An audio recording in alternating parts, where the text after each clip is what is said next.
Man versus nature. This evening, a look at the worsening erosion in several St. Mary communities that has residents, properties, and roads at the mercy of two water bodies and appeals for urgent intervention. Krista Campbell has our story.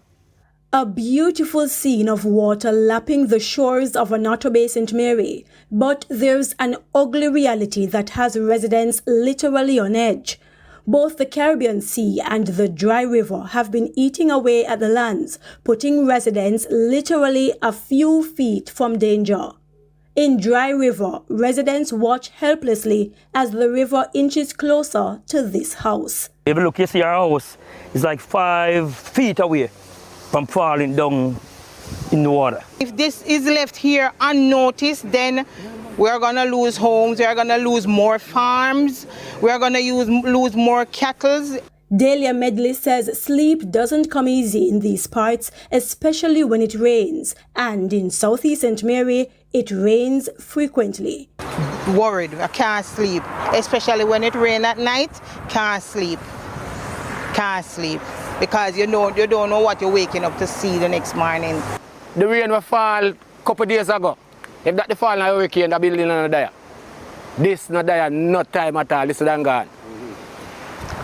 About 10 or 12 happened around us, and I must have one left out of the amount of them around there. Okay. Everything gone. Yeah. With some of them gone with dog too.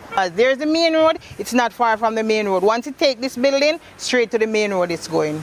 And so Member of Parliament Christopher Brown says it's even more pressing for the government to intervene urgently. He says he's contacted the National Works Agency. Here, the land, I believe, was almost 60 feet out, way out there.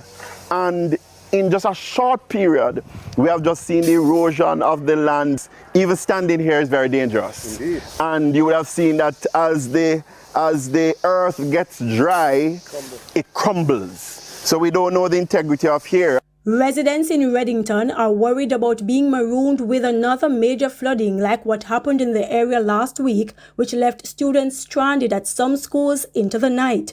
Along the Onoto Bay coastline, businesses are at the mercy of the sea. The bathroom is around the back, and I can't even walk off the wall and on the wall to walk towards the bathroom, and the customer them too. So it's not safe. Residents lament that stacked stones and tires are no match for the sea's fury. Every year it gets worse and worse. The sea just comes straight in, the building out to turn over at the sea now. Maxine points to boulders several meters away from the eroding buildings, which are part of a $244 million coastal protection project to stem erosion there. She's appealing for a similar government intervention to save the buildings that house her businesses and others around. Krista Campbell, TVJ News.